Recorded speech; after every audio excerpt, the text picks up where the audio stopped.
Саламатсыздарбы. Эфирде жаңылыктар, студияда Алтынбек Беделов.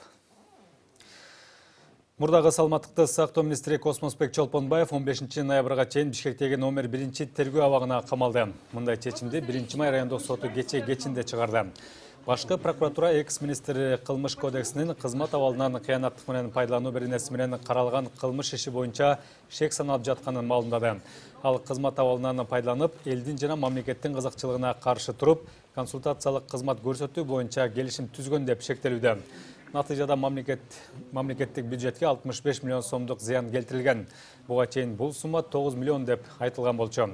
Эске салсак, экономикалык кылмыштарга каршы күрөш боюнча мамлекеттик кызмат саламаттыкты сактоо министрлигинин жооптуу адамдарына карата шалакылык жана кызмат абалынан кыянаттык менен пайдалануу фактысы боюнча кылмыш ишин козгогон.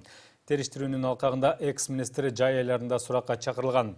Космосбек Чолпонбаев саламаттык сактоо министри болуп, 2018 жылдын 20 апрелинде дайындалып, быйыл 1 апрелде ээлеген кызматынан бошотулган болчу.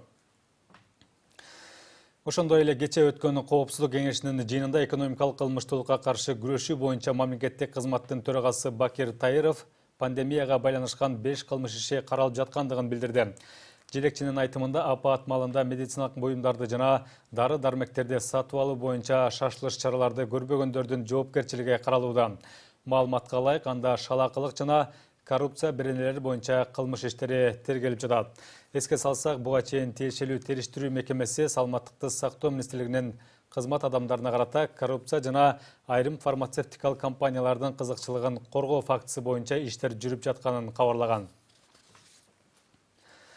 Акыркы 3 жылда коррупцияга байланыштуу 6541 иштен сотко 965 гана жиберилген. Бул тууралуу башкы прокурор Өткүрбек Жамшитов кече Коопсуздук кеңешинин жыйынында маалымат берип жатып билдирди.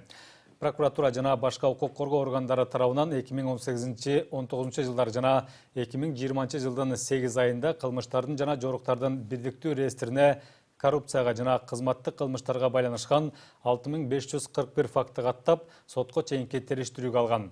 Аталган жылдарда кызматтык жана коррупциялык кылмыштарга байланышкан жазык иштер боюнча мамлекеттик бюджетке 5 миллиард 826 миллион сом өндүрүлгөн. Ал эми 2,5 жыл ичинде кызматтык же коррупциялык кылмыш үчүн айыпталган 648 адам сот жообуна тартылган. Булардан соттун өкүмдөрүнүн негизинде 334 миллион 519 миң сом өндүрүлгөн. Ымыркай сатууга айыпталган ак халатчандардын бирөө гана 8 жылга темир тор артында кесилди. Бул тууралуу Бишкектин 1 май райондук прокуратурасынын өкүлү Тамара Тилекеева 24 KG агенттигине билдирген.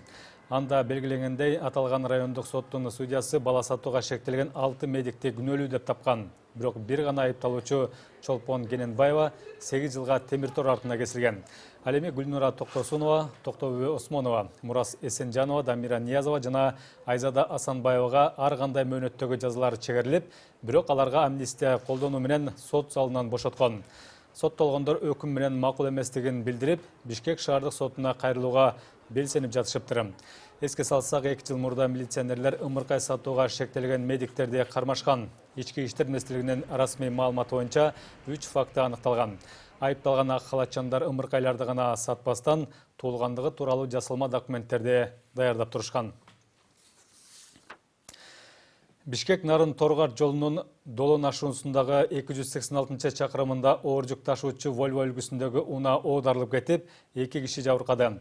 Бул тууралуу өзгөчө кырдаалдар министрлигинен билдиришти. Алдын ала маалыматтарга караганда, көмүр тартып келе жаткан айдоочу рулга ээ боло албай калып, жолдон чыгып кеткен. Кырсыктан жабыркаган 2 киши Кочкор райондук больницага жеткирилген.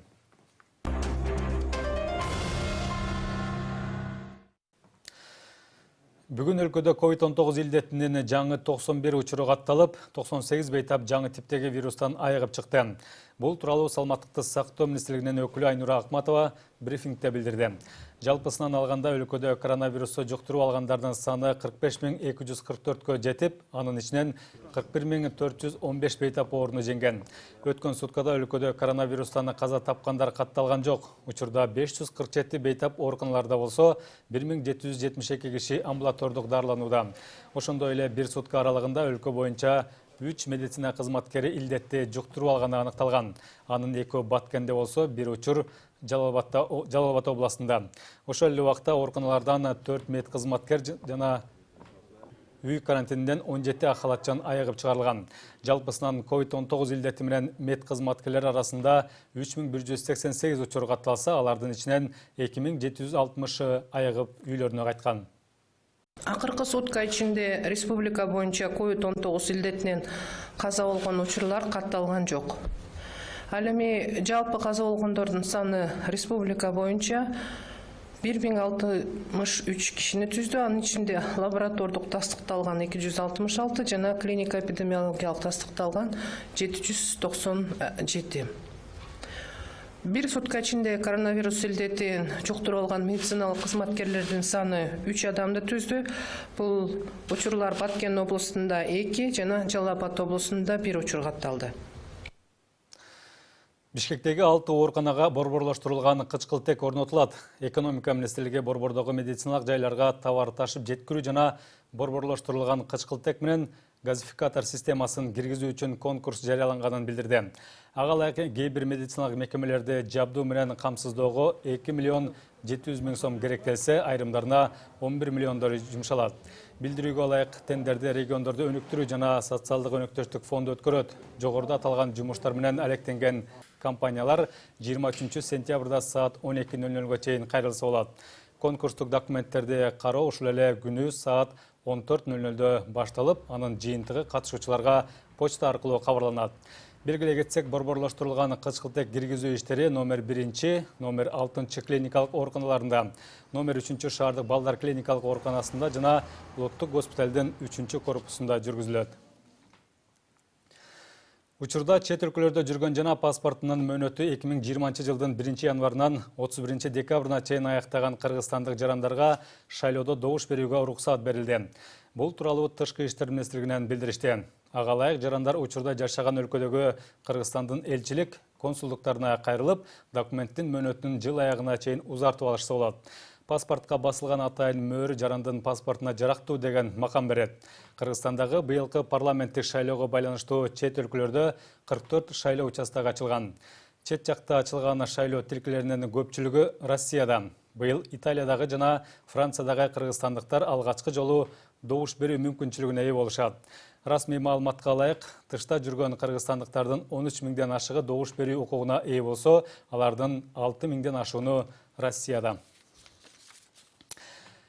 Өткөн түнү Талас районунун айрым айылдарына калың кар жаады. Жергиликтүү тургундардын билдирүүсүнө караганда, кар аймактагы Талдыбулак жана Көпүрө базар айылдарында жааган. Аталган райондун акими Замире Сыдыковдун билдирүүсүнө караганда, айылдыктар жайлоолордон малды айдап түшүүгө жетишишкен. Бирок айрым талааларда түшүм кар алдында калган. Учурда жергиликтүү бийлик өкүлдөрү келтирилген чыгымдын көлөмүн аныктап жатышат. Эске салсак, 2 күн мурда өзгөчө кырдаалдар министрлиги шашылыш билдирүү таратып, анда 21 сентябрга чейин өлкөдө жамгыр жаап, тоолуу райондордо жаан карга айланышы мүмкүн экени белгиленген. Мындай аба ырайы айыл чарба иштерин, автоунаа, энергетика, коммуналдык кызматтардын жумушун жана жайыттарда мал кармоону кыйындата турганын кошумчалаган. Сиздер акыркы саатка алынган жаңылыктар менен тааныштыңыздар. Саламатта туруңуздар.